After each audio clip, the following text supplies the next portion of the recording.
Hello students, in the last lecture we have been discussing regarding the biomolecules and biomolecules. I have discussed regarding the introduction of biomolecules and we have discussed regarding the separation of these biomolecules. So let us quickly recap. So I have told you that the biomolecules are of two types, organic and inorganic biomolecules, and inside the cell cytoplasm we have both these type of biomolecules. Then how these biomolecules are separated? The organic molecules will be separated by, let us say there is a tissue, any tissue that we will take and we will be grinding it with the solvent. The solvent I have told you, that is a trichloroacetic acid that is used. And now what you will do, children, you will take any type of tissue of interest and you will later grind it, mash it using a mortar and pestle, and later you will get a filtrate.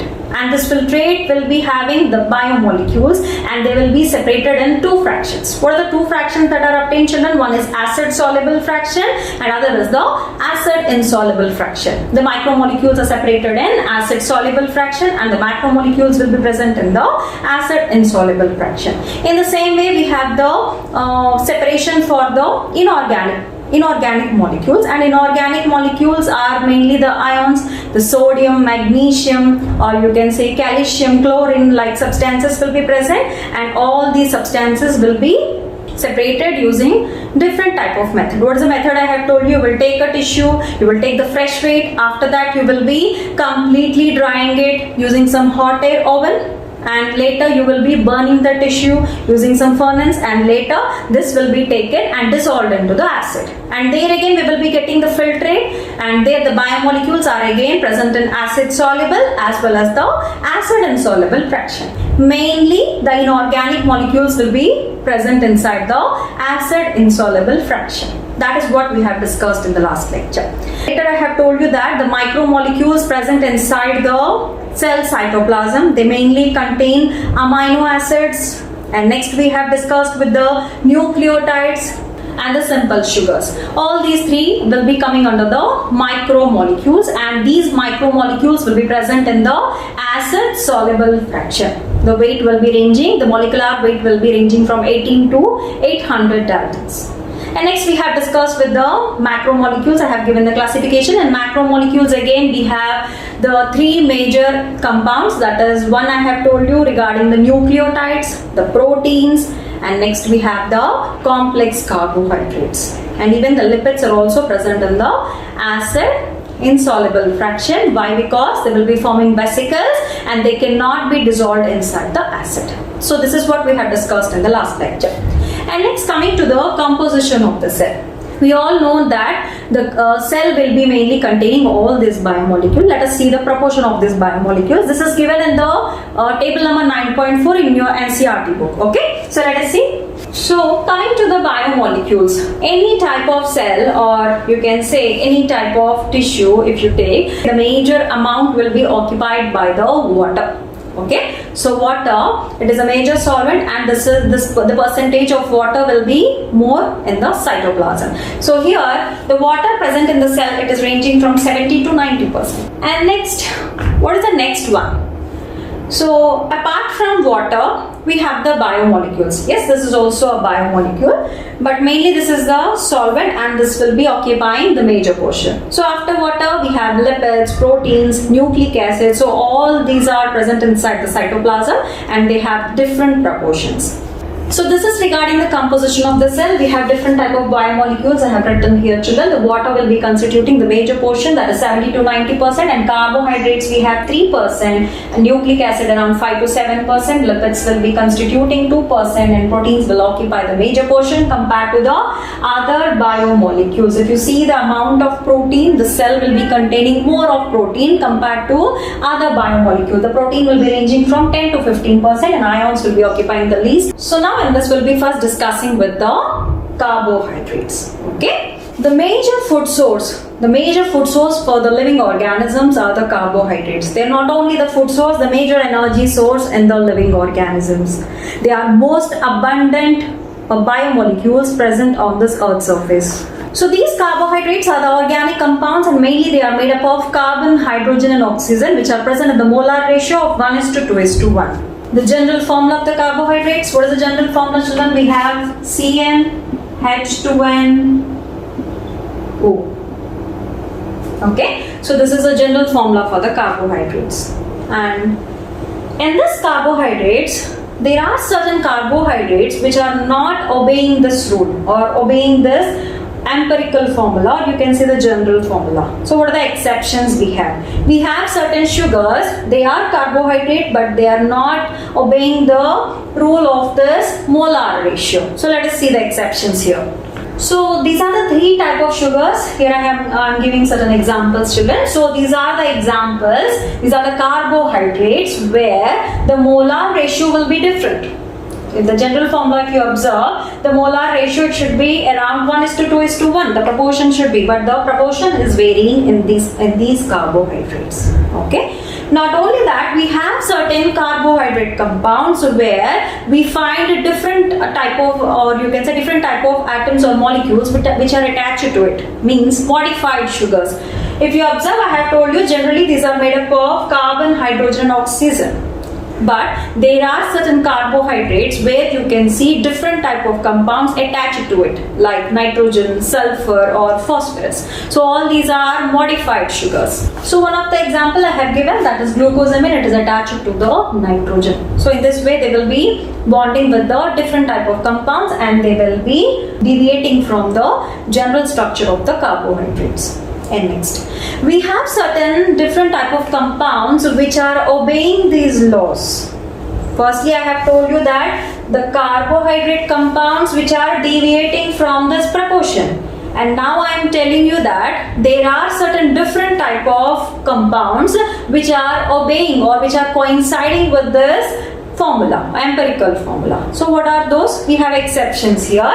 Okay, so we have, so this is the third exception I am telling you regarding the carbohydrates. One, I have told you the carbohydrates which are deviating from this molar ratio. And next I have told you there are certain carbohydrates, they have other than these three elements, carbon, hydrogen and oxygen, modified sugars. And next I am telling you regarding the compounds with the same empirical formula. They are obeying or satisfying this formula but they are not the carbohydrates. So what are the exceptions? What are the examples here? Yes, we have formaldehyde. The first one is being formaldehyde. And next we have the acetic acid. And next we have the lactic acid. So acetic acid, the vinegar, and lactic acid, the milk sugar. Okay. So these are certain exceptions where they will be satisfying the molar ratio but still they are not the carbohydrates. So these are different kind of exceptions we have for this general formula, and hence in chemistry generally these are not termed as carbohydrates because here the functions and also the structures are slightly modified. In chemistry what they will be called as? They will be called as polyhydroxy ketones or polyhydroxy aldehydes. Okay. So these are termed as polyhydroxy ketones or aldehydes. Why? Because the carbohydrates mainly contain the ketone group, C double bond O, that will be present, or they will be containing the aldehyde group which is CHO. Okay. So based upon their functional groups they are named as polyhydroxy ketones or polyhydroxy aldehyde derivatives. Why they are calling it as derivatives? Because we have different type of compounds which are included here based upon their structure, their modifications. In order to accommodate all these exceptions, they are named as the polyhydroxy ketones or polyhydroxy aldehyde derivatives. Okay, so this is regarding the carbohydrates. And here next we will see the classification of the carbohydrates. Carbohydrates are mainly classified into three major categories. What are the three major categories, children? Yes, I have told you the simple sugars. We have simple sugars which are monosaccharides, and again we have the complex sugars which are polysaccharides. Monosaccharides will mainly include the compounds which are having few carbons, 3 to 7 carbons, and these are the smallest sugar molecules which cannot be further hydrolyzed. Then what about the polysaccharide? Polysaccharides are made up of thousands of units, and all these thousands of units are again made up of these monomers or the monosaccharides. Monosaccharide is nothing but a simple sugar, and out of these monosaccharides, long chains of the polysaccharides are made. Okay, so let us see the classification for the carbohydrates quickly. Okay, so these are the three major classes of carbohydrates, and see here the monosaccharides. If you remember, I have told you in the introduction part, I have told you that the monosaccharides are the part of acid soluble fraction. So these are the part of acid soluble fraction.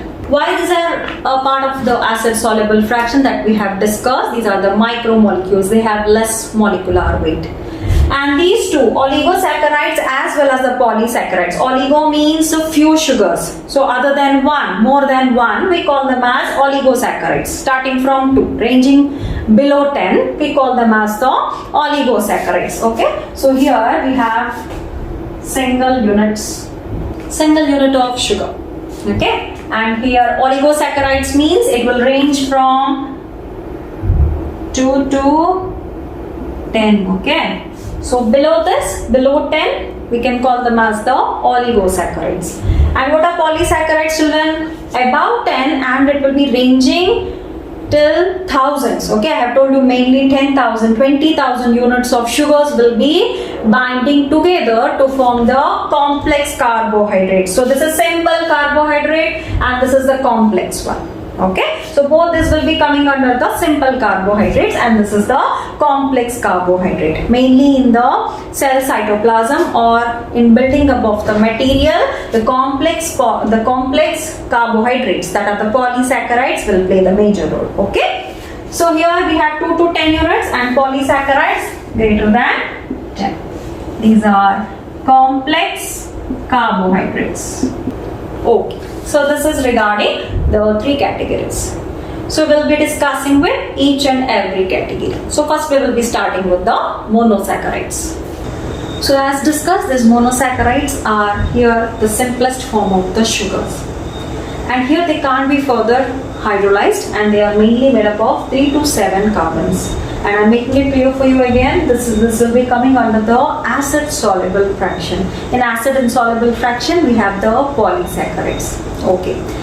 They are the smallest units that will make the polysaccharides. So we all know that we have different classes of the carbohydrates. I have told you one is mono, oligo and polysaccharides. So polysaccharides are nothing but they are the jointed units of these monosaccharides.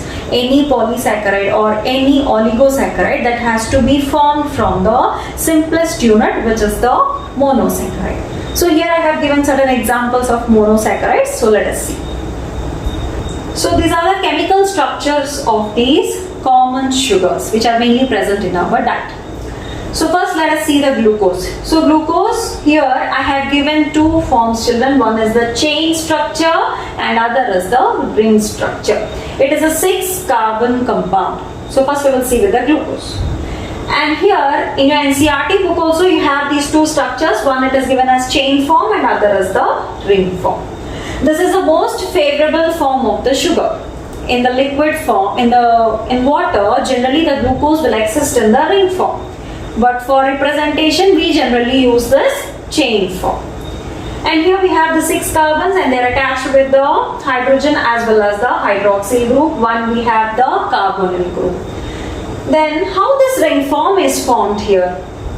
If you look at this, so mainly in the case of sugars, we have active groups which are highly reactive. What are those groups? I have told you they are mainly made up of ketone groups or the aldehyde groups.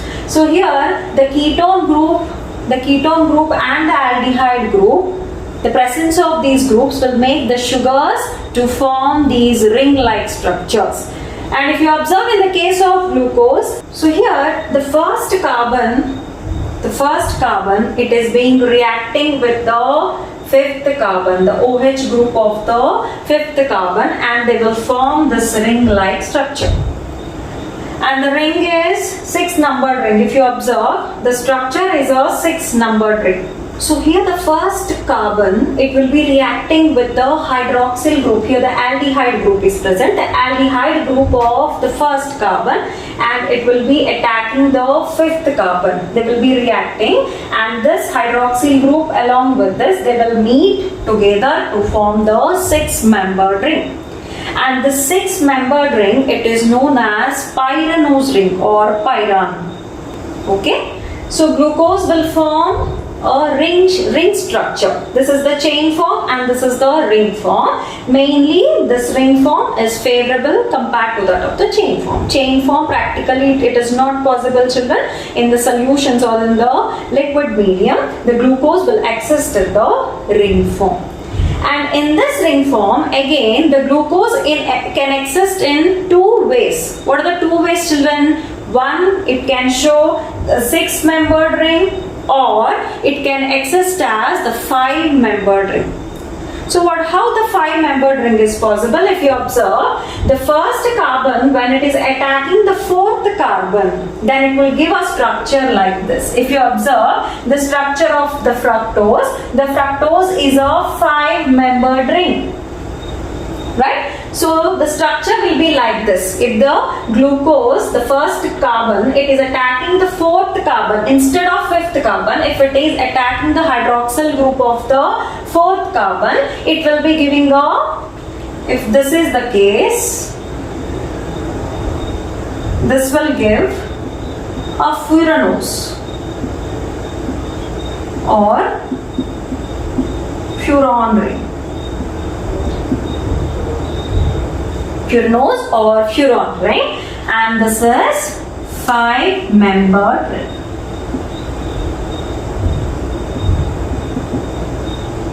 And this is pyranose form, this is 6-membered ring.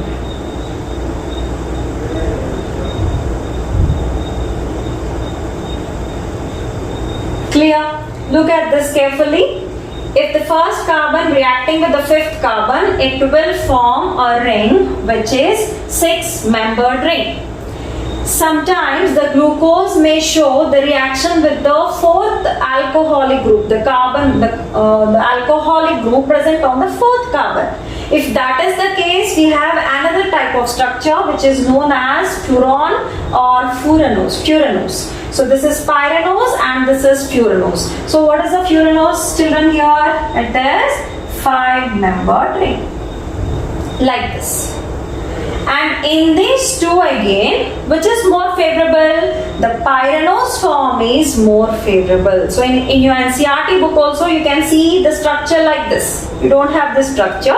You calculate the proportion mainly if you compare the proportion, mainly you will be having 67 to 70%. The chances will be for the pyranose ring form and very less chances will be present for the furanose form. Okay. So this is how the glucose will exist. Then what about the galactose? Look at the structure. Can you tell me, is this a furanose form or a pyranose form? Yes, obviously, if you see here, this is again a 6-numbered ring. So this is a pyranose form. Mainly, all the sugars, they will be showing 2 forms, children. One is chain form and other is the ring form. And this chain form, it is common for all the sugars, but in the solutions, if you observe, they mainly exist as the ring forms. And in ring forms again, the monosaccharides will exist as 2 type of rings. What are the 2 type of rings I have told you? A 6-membered ring, which is known as the pyranose ring, and a 5-membered ring, which is known as the furanose ring. It depends upon how it is reacting. The first carbon, if it is attacking the 5th carbon on its hydroxyl group, it will give rise to the pyranose ring, which is a 6-numbered ring again. And if it is attacking the 4th carbon, it will give rise to the 5-membered ring, which is the furanose ring. This is same and common to all type of monosaccharides. Okay, clear with this? Next. So coming to the galactose, yes, the glucose and the galactose will be having the same molecular formula.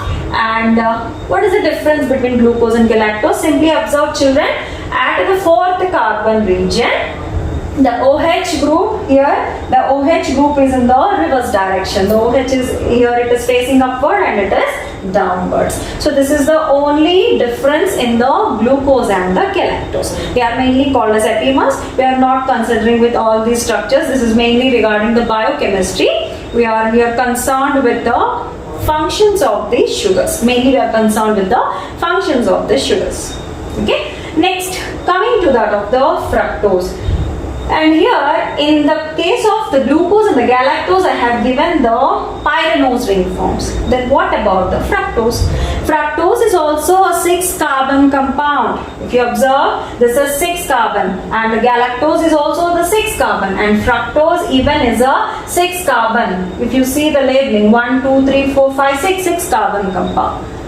Then what is the difference?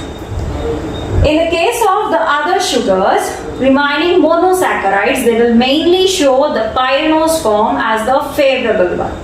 But for the fructose, the furanose form, it is mainly seen. So the most favorable ring form in the case of fructose is the furanose form. Here the 4th carbon will be mainly reacting with the 1st carbon in the case of fructose. And hence it is showing which form, children?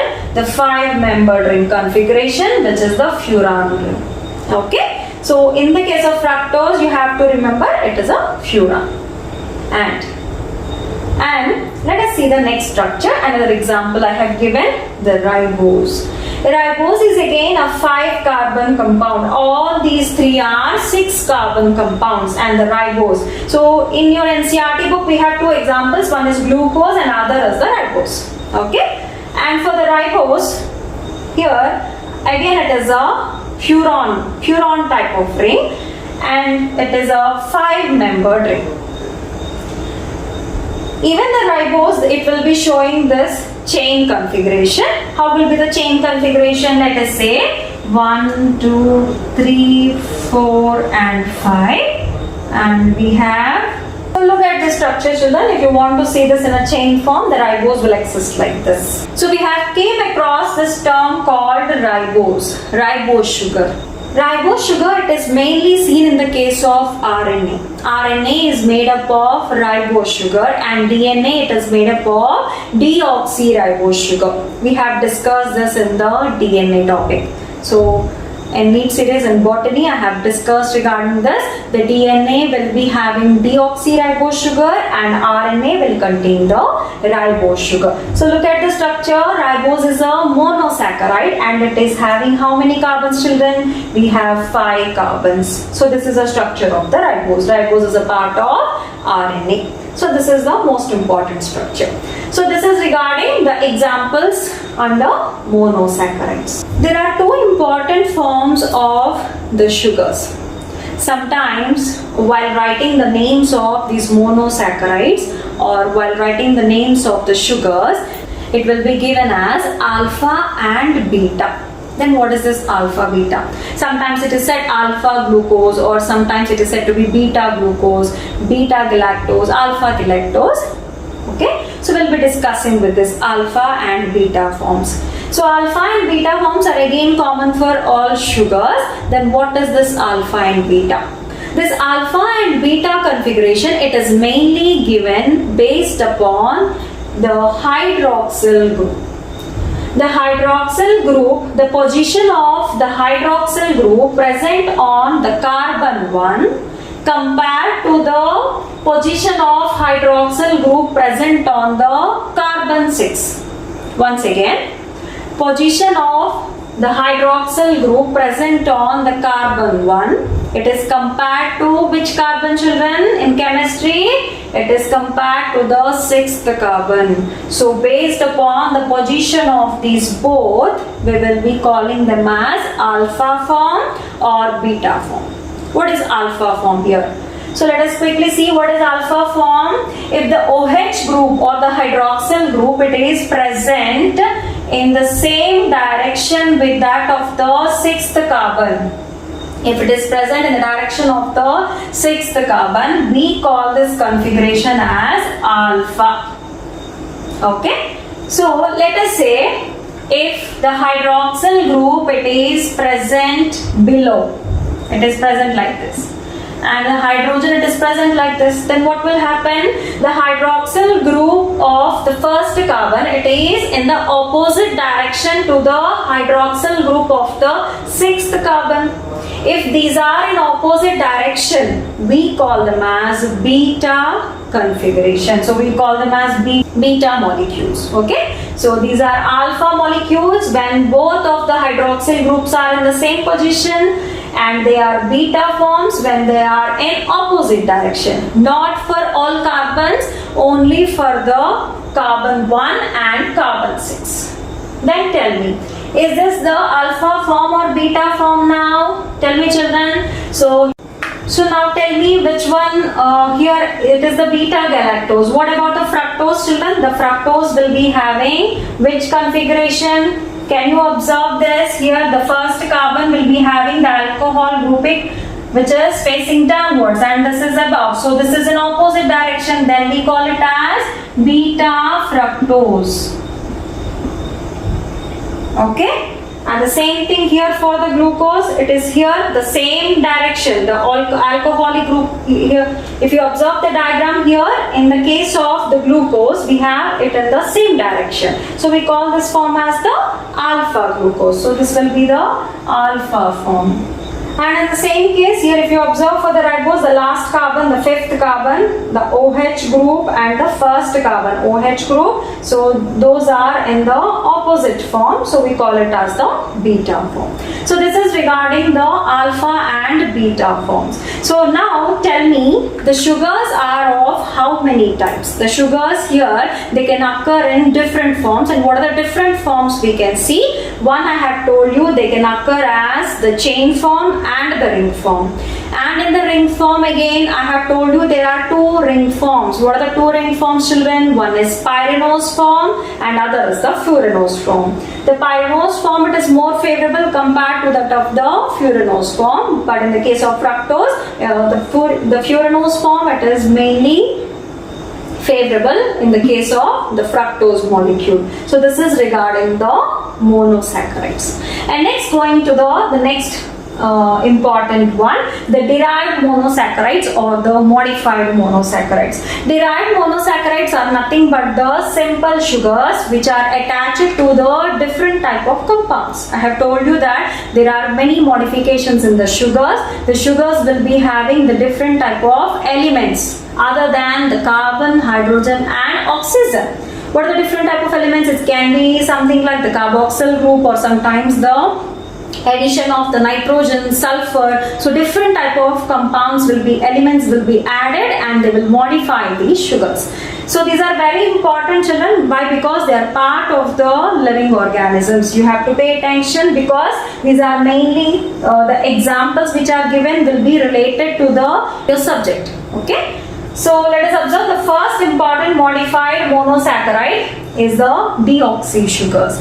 The sugars here, they lack oxygen. The name itself indicates that they lack oxygen and hence we call it as the deoxy. The oxygen is missing here.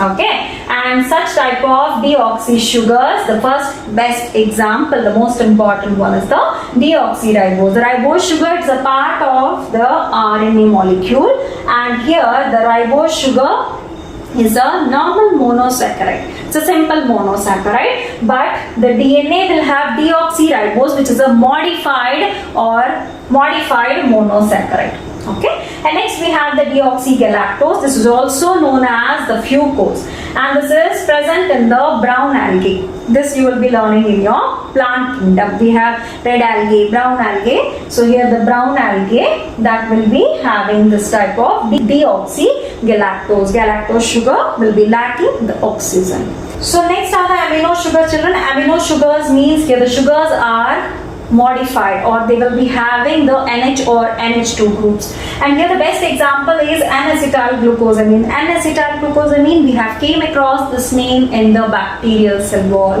Bacteria are mainly having the cell wall which is made up of bacterioglycan, and they in turn will contain the NAM and NAG units. There I have discussed this. The NAG unit is the modified glucose sugar. It is added with the amine group and it is known as N-acetylglucosamine, the NAG unit. NAG unit, it is not only present in the bacteria, we also see this NAG units in the case of the fungi. In fungi, the cell wall is chitinous in nature, and this chitin in turn will be having this N-acetylglucosamine. Not only that, we have in certain animals, you can see this NAG units. And next, coming to the acid sugar, sugars which are acidic in nature, which are imparting negative charge. When they are called to be the acidic sugars, when they are having the carboxyl groups. Right, so carboxyl groups, when they are present in the sugars, we call them as the acidic sugars. So if you observe, I have given 3 to 4 examples here. The first one being the sialic acid. This is most important example, children. Sialic acid is also known as neuraminic acid. In short, we call this as NANA, that is N-acetyl neuraminic acid. So what is this N-acetyl neuraminic acid? This is most important compound, or the carbohydrate compound, which is attached to the plasma membrane, and this is expressed as the receptors on the plasma membrane. What are receptors? Receptors are the attachment sites for many chemical molecules, or you can say the sialic acid is also helping in the attachment of different type of viruses or bacteria. So the plasma membrane will be hosting the sialic acid or neuraminic acid, and this will help in the attachment of many chemical messengers or chemical molecules. And next we have the ascorbic acid, which is also known as the vitamin C. That is one example. Here next we have the glucuronic acid, it's a part of honey. And next we have the most important one, the pectin. Where have you seen this pectin, children? We have came across this pectin in the cell wall of the plants. In plants, we have a structure called middle lamella.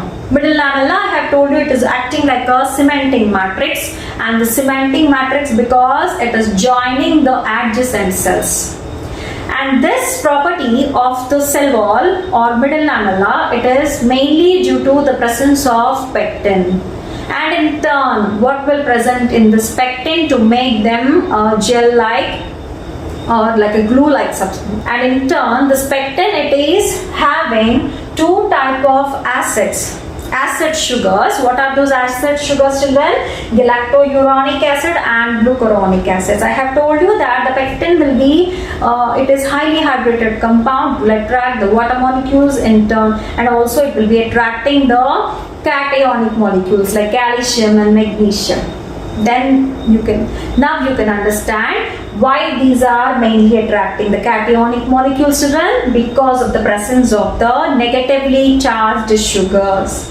So these sugars are negatively charged due to the carboxyl group, and they in turn will impart the pectin the negative charge. When negative charge is present, obviously they will be attracting the positive cations like calcium, magnesium, and they will form the semi-rigid gels, which are calcium pectate and magnesium pectate. And this is mainly seen in the case of the plant cell wall. I have given it here.